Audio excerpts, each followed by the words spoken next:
continuous fire alarm sounds, please evacuate the room and public gallery. Do not attempt to use the lifts. Please assemble outside opposite the Queen Victoria statue in front of the civic offices. In order to comply with the Portsmouth Cultural Trust fire marshal regulations, if you signed in, please remember to sign out when you leave. May I draw everyone's attention to the fact that the meeting will be live streamed, filmed from a camera at the back of the meeting room, and the recording will be on the council's website. The camera will record footage of people entering and leaving the room while the meeting is in progress. The next bit's irrelevant. There's no members of the public to record. May I ask everyone to use the microphones provided when they are speaking. Please, can I ask members and officers to introduce themselves, starting to my left. Councillor Hugh Mason, please. Councillor Hugh Mason, Councillor for St Jude Ward. Councillor Yahya Chaudhry from Charles Dickens Ward from the Labour Party. Councillor Colin Galloway, Nelson Ward. Myself, Councillor Frank Jonas, Cabinet Member for Resources.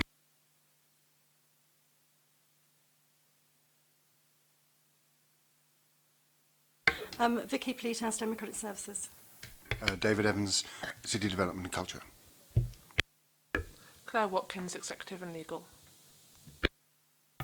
Louise Wilders, Director of Community and Communications. Catherine Ramsey, Community and Communications. Jerry O'Brien, Cemeteries Manager. Mark Woolnow, Recreation Manager, Cultural Services. Thank you. Any apologies for absence, Vicky? No apologies for absence, Chair. And declaration of members' interest, please. Are there any? Thank you. We move on to item 3, which is the volunteering strategy for 2018 to 2021. And I believe we have Lou to speak. Thank you. Thank you, Chair. I'm here today to provide a report and ask for it to be endorsed on the volunteering strategy for Portsmouth City Council. You've had obviously sight of the proposed policy moving forward. Basically, this is an internal policy. We have something called Portsmouth Together that's running through the city at the moment, whereby we're providing a lot of support in terms of social action and community support and volunteer support that support both the voluntary and community sector and individuals. This is more about the programme of volunteers within Portsmouth City Council. Services, particularly cultural services and adult social care, are very happy and very lucky to have a wealth of good volunteers that support services moving forward. But what we have realised is that the world of volunteering has moved on. We need to adapt and have better indications of the types of volunteers that we have, the type of volunteer opportunities that Portsmouth City Council can provide, and to make sure that volunteers are properly supported and treated as equal players when they actually work for Portsmouth City Council. One of the recommendations is that we make full use of a database where we can actually properly record and to some extent sort of job match people who have an interest in doing volunteering with the City Council. And volunteering, as you all know, will have many uses, both for people who take up volunteering because it gives them insight and approaches back into work, perhaps when they've been out of the workforce because perhaps they've had a caring responsibility or other things have happened in their lives. And also we're very lucky to have Portsmouth University providing a lot of volunteers out in the community but elsewhere. And it's really a recognition that we need to be recognising the volunteers and properly supporting it, having a proper policy and structure around it for Portsmouth City Council.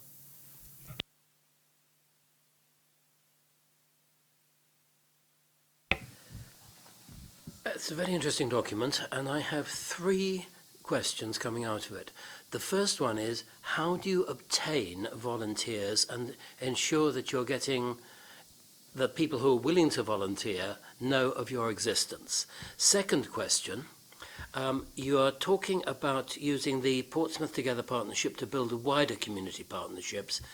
Could you expand a little more upon that? And thirdly, also, could you expand a little more on the volunteer management system, which you have got under item 4, use of technology, volunteer management system. What do you intend to do?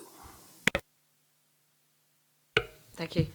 Okay, so how do we get people to know about us? Quite often people actually come to the City Council when we actually talk about City Council jobs, particularly in places like culture and leisure, because they you know, will see events taking place, they see what happens in the parks, they understand what's happening in the museums, etc., and want to have an involvement because it's of an area of interest to them. So we're very, very lucky on that. I mean, there's things that we've done recently in adult social care where we've actually done a push and investment, which we did with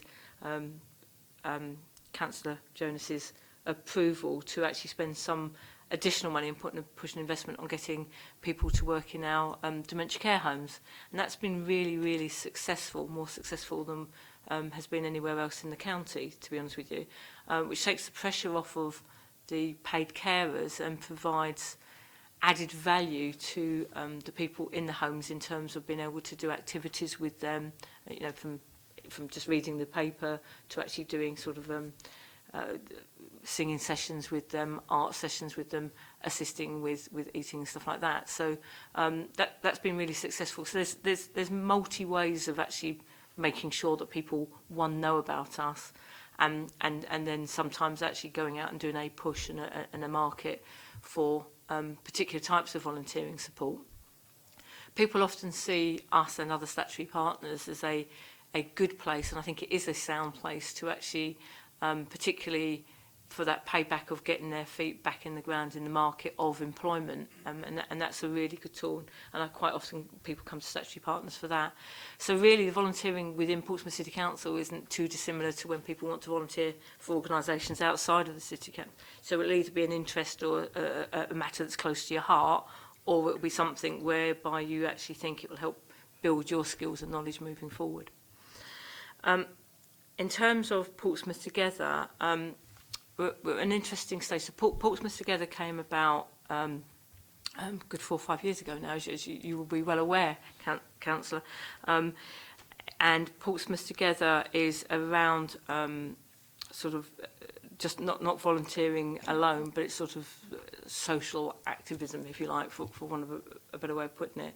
So it's about involvement and engagement. It was originally funded on the model of New York, after the attacks in New York, about getting people to work together in communities, community activism, volunteering to take pride back in your place, if you like. It's grown from strength to strength as a brand. There's a lot of support from a lot of businesses now across the board, and we're at a point now where Portsmouth Together is actually working with their partners externally, and as part of, if you like, the infrastructure work we do around voluntary sector, to look to place Portsmouth Together outside of the local authority, because of the amount of work that they're actually doing and the freedom and the opportunity to get funding bids and take other initiatives forward is better outside the local authority. So that's a bit of work that's going on through there. And that makes this report kind of even more important, because we need to make sure we've got our own house in order, because Portsmouth Together to some extent have been looking after the internal stuff to some degree as well. And that draws us down nicely into the system. So the idea is that there is a system, Brian Brayshaw leads Portsmouth Together, as I think you're aware, that he has procured, excuse me, and the idea of that system is that we do have a good database. It'll be a bit like a CRM model to some extent, a good database of the volunteers that we're using and profiles around volunteers, but also their skill sets, so that you can do, like you would with an employment agency, a matching across. One of the challenges we all face, both internally and externally with volunteers, is keeping volunteers, and we're looking at credit banking and all that sort of stuff around that. So it's about understanding and developing and working with and recognising the value of volunteers.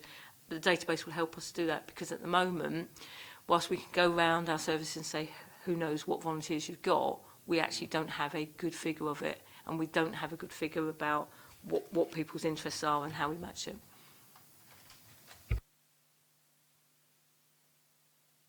may follow up on one of those questions. On the Portsmouth Together partnership, you say you're looking to move it outside the local authority. To whom will it then be responsible, and how will the City Council feed into this now outside authority?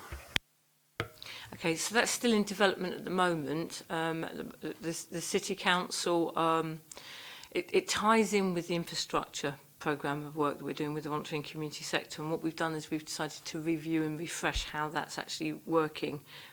We've done an awful lot of consultation over last summer, about what the voluntary and community sector need. In fact, we've got another big exercise happening on the 15th of this month around volunteering in particular, but across infrastructure and volunteering. We've spent a lot of time consulting with the voluntary and community sector about what it is they actually need and are looking for out in our communities, to support communities and people within communities. As far as the volunteering is concerned, like I say, we've got a big event happening on the 15th of March, which we have invited the voluntary and community sector groups and others, including the board of Portsmouth Together, to actually look at what is volunteering moving forward and what do volunteers want from it, what does the city need from it, to develop a way forward, which may or may not be dissimilar from what we've actually got at the moment. And then the plan is, and Brian and his team have already started to look at opportunities, funding opportunities, which will give greater flexibility outside. There will still very much be a link with the local authority, and the local authority at this stage are continuing to funding. So it's not an issue about funding. It's about where it is better placed to provide the best outcomes, particularly when it comes down to working with communities at a more granular level, if you like, to make sure that support around individuals within their communities is there.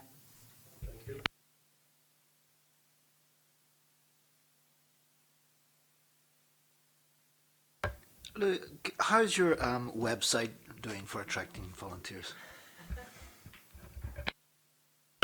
Thank you for that question, Councillor. Okay, so at the moment, I mean, Portsmouth Together have their own brand and their own setup.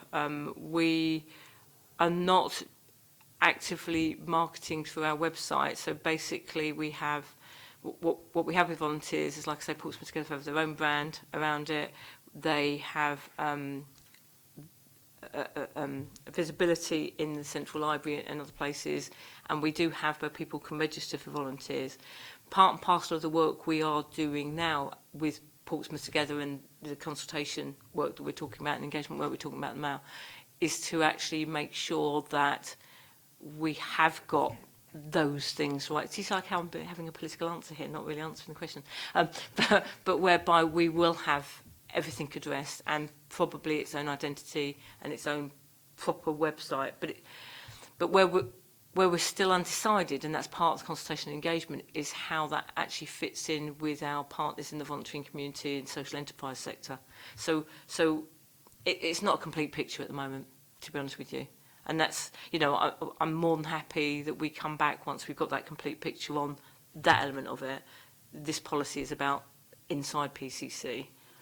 But, you know, I've probably tangented a bit myself with the help of Councillor Mason there, into outside of PCC, inside of PCC. We've got some work to do, we know that.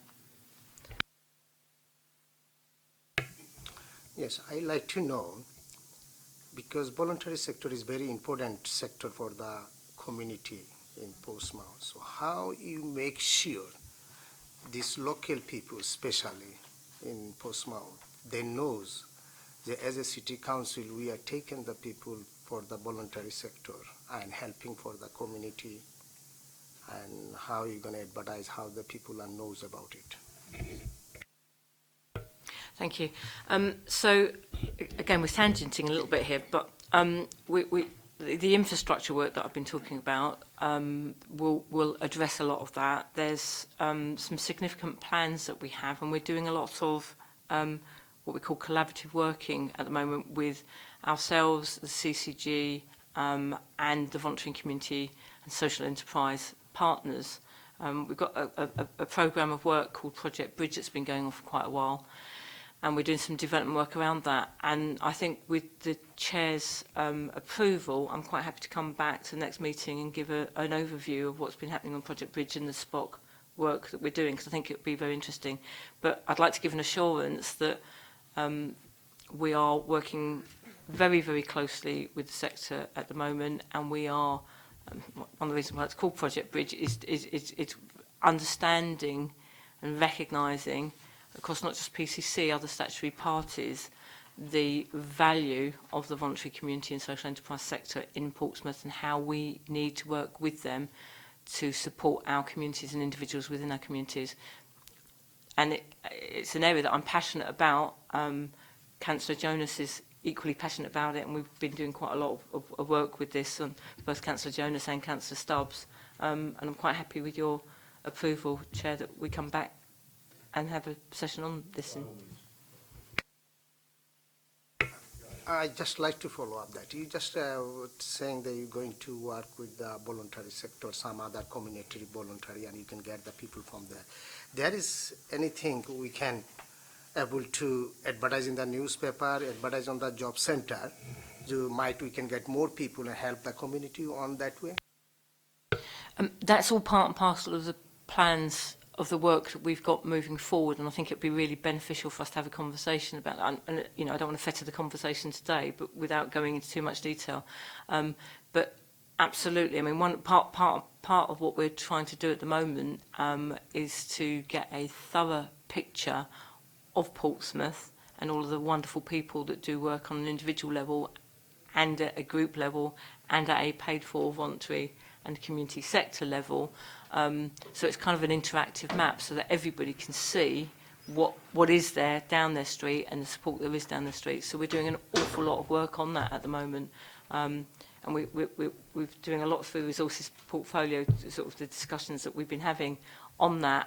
We have a part and parcel of that is to actually create what we call a single point of contact, which will be a physical building, which we're doing some work on at the moment, to try and, well, it will be open at some point this year, which will be a collaboration of voluntary community sectors and volunteers coming in, and it will be focused support around how we can support individuals and communities moving forward. So that's a bit of work that I think it might be worthwhile us coming back, and potentially with some of the voluntary and community sector partners to give a presentation to your good selves, if with the approval of the Chair. Happy to do that. Happy to arrange that any time, because it's very exciting work and it's something we're very passionate about. Thank you, Chair. And thank you.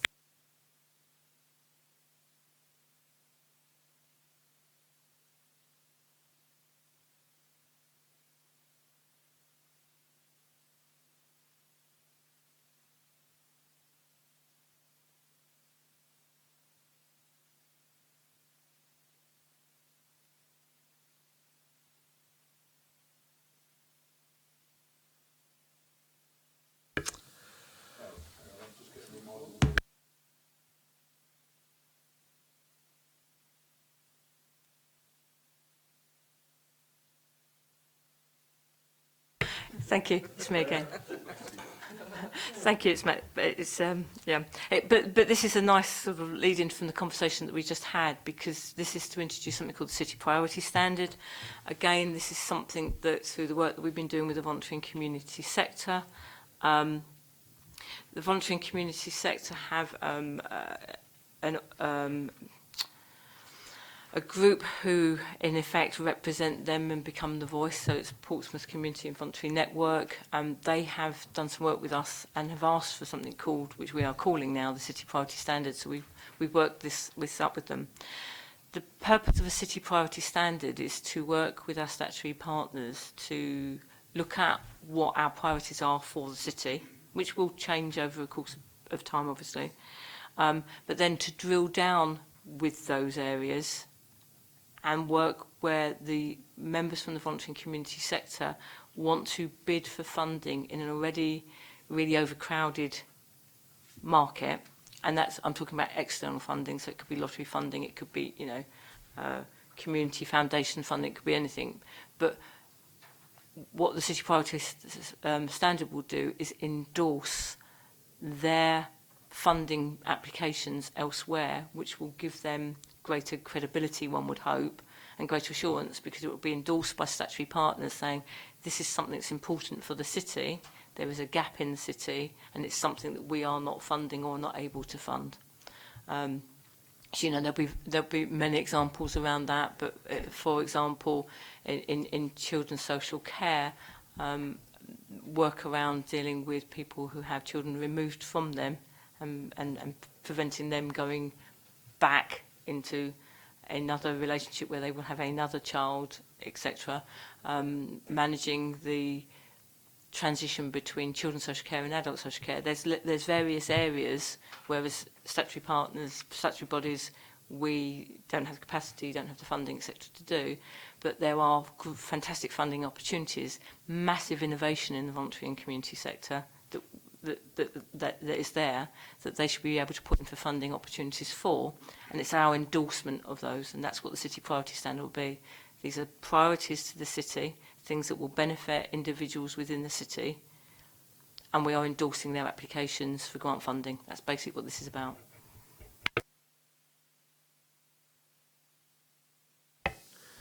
A comment, Chairman. Speaking as the Chairman of the Portsmouth City Community Fund, I think this is a very useful addition, because it enables us to distinguish clearly between what is useful and what is a priority for the city. And so long as it remains that you have considerable discretion and you only set priorities, I think it will be a very useful tool.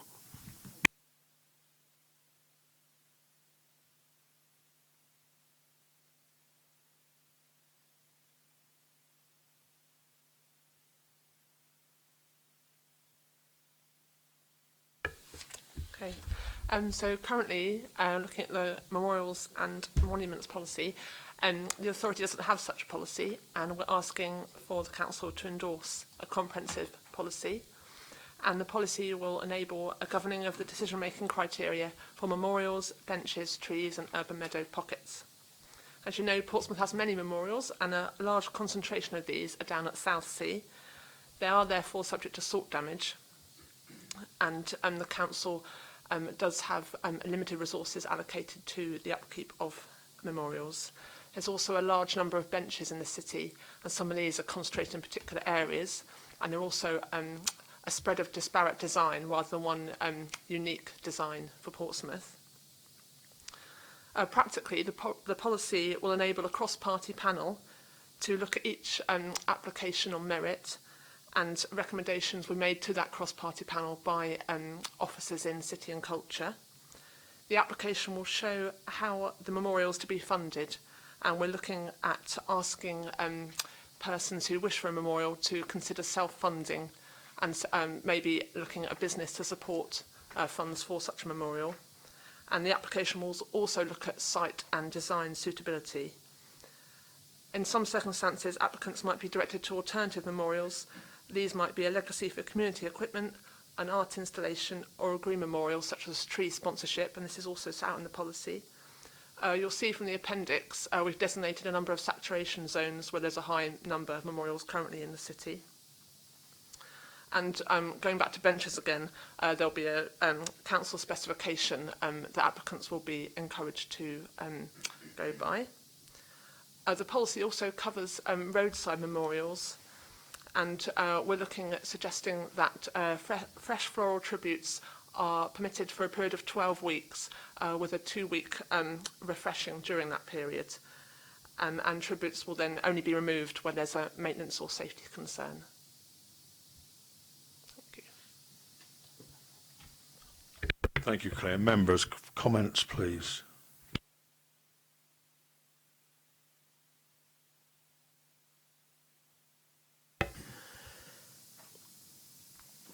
In what way and with what system will you decide which memorials will be removed? Because quite clearly, no memorial is forever.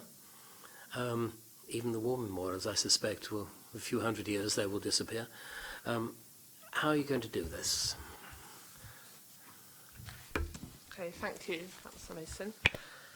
If you look at page 5 of the policy, there's a section on decommissioning and removal of memorials. It's putting out that the council reserves the right to remove a memorial after 10 years or a point at which the asset requires replacement to maintain amenity. And where the memorials are over 10 years old, the council reserves the right to remove it when it falls into natural disrepair. And it also refers to a right to remove where it's required by any future redevelopment or where the safety of residents is compromised. Yes, I have read that, but it does strike me that you have a situation in which this is permissive. You need a robust system for being able to say, yes, we will remove that bench, but not that bench, before you get the complaints in.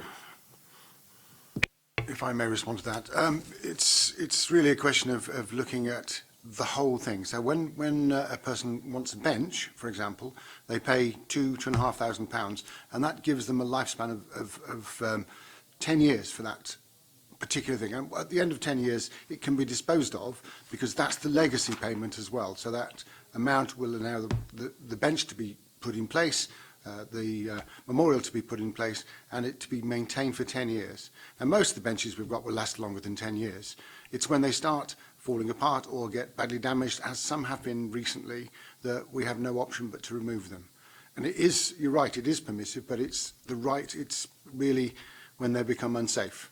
Not unsightly, but unsafe. And just as a matter of interest, Councillor, the Historic England, Historic England as they're called now, their attitude to memorials is, as you've sort of quite rightly said, you leave them alone. You don't restore them, you let them disappear. And that includes memorials to those who've died in conflicts as well.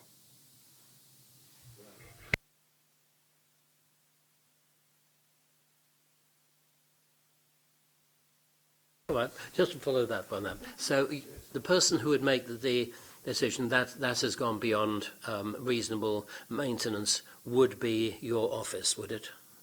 Your officers? Yeah, as the designated memorials officer, it would be my recommendation to the cabinet member for resources that it should be removed.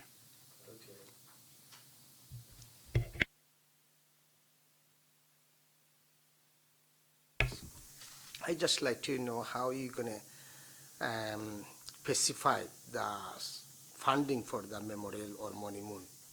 How are you going to qualify it to understand that this one we can budget, we can help from the city council, and this, what is the criteria for the funding?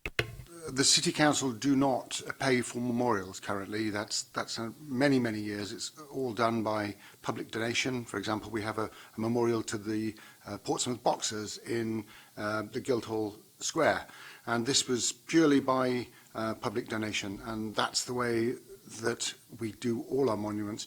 And it's been my privilege to be the memorials officer for the last 10 years, and I suspect I've had more than 50 people who've approached me to put in memorials for their friends, family, etc. But the real reason they never do that is because they have to raise significant funds. And sometimes these funds can be thousands of pounds to put in place. So my response to them is, you have to go away, make a business case, find the funding, then come back to us with the design which our planning team would look at. And then if that's all approved, we would install it. But we never get a legacy for these things, and that's always the problem, is there's no money passed over to the City Council in perpetuity for maintaining them. So my budget for maintaining over 70 monuments in the city is only £7,200. And we've done a reasonably good job this year. For example, all the monuments apart from HMS Shah in Victoria Park have been restored. And that's being very careful about how you manage and who you use. And I'll just give you a quick example of that. The Crimea Memorial outside Blue Reef Aquarium, when I went to the market for that, I had quotes of £28,000 for it to be restored. I eventually got a stonemason who was a one-man band, and he did it for £2,800. So significant, yes. Thank you, Chair. And thank you. If I might comment on the Crimea War Memorial, he did a very good job as well. It looks excellent at the present time.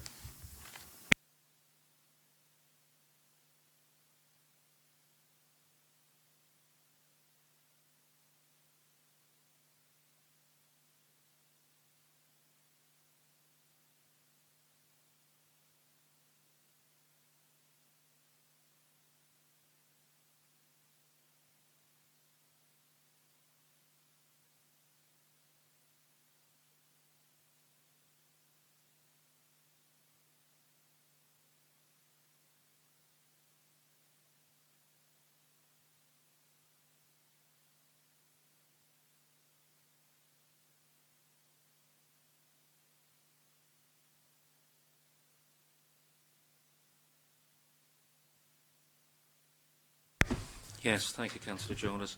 Well, it is the annual review of fees, just basically to make our savings within the Culture Department. The figure we requested to save, the increase I've applied and put forward of 5% should meet that criteria. I would also venture to add that as a cost-neutral department, any increase or gains does go back into the department. I do raise that because there is a misconception that cemetery fees are increased to subsidise other departments within the council, but that is not the case here. Thank you, Jerry. Comments, please, from any members. I think I would be very happy for you to endorse this, because looking at the existing fees table, which is appended to this report, it is very clear that we are still providing a comparatively good value for money. Given the nature of this city, the value of land in this city, and the cost of maintenance. Thank you, Hugh. Any other comments, please, from members? Then I am recommending this approval for this, and thank you, Jerry, for a well-delivered and presented report. Very good. Thank you. Thank you very much.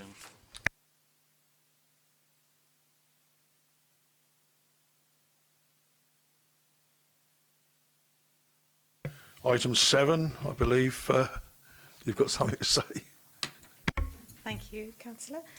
Yes, this is your forecast for your portfolio for Q3 for the year end.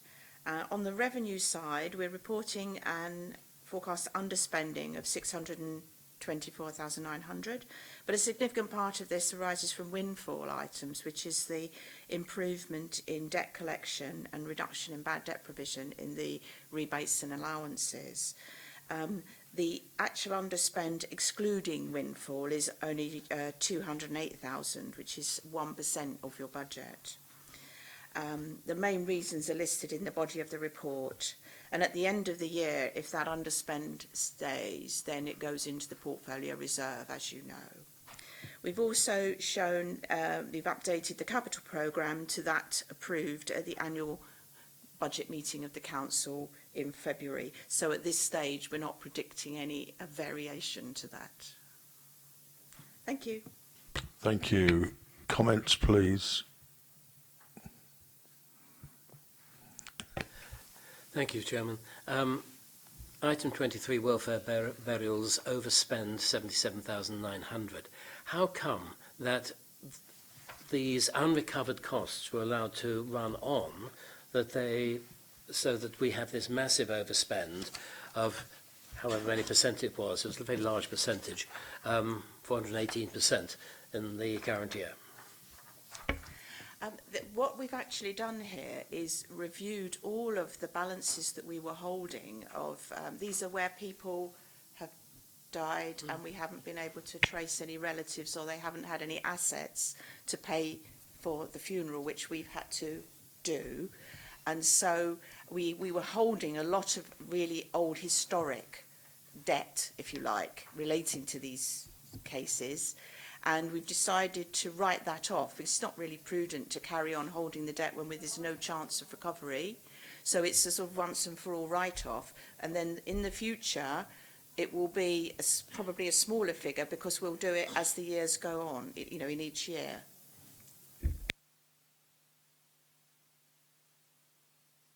Right, members, I'd like to thank Sue for our report. I'd also like to come back and thank Lou for the extra money that we've managed to get in that we were owed. So, yeah, thank you as well. And I'll agree was there an agreement on this, a recommendation? Just noted. So I'll note item 7 then, and with no further comments from the members. I believe that's it. Well, thank you, officers, for your reports. Thank you for your attendance. Thank you, members, for your attendance. That ends the meeting.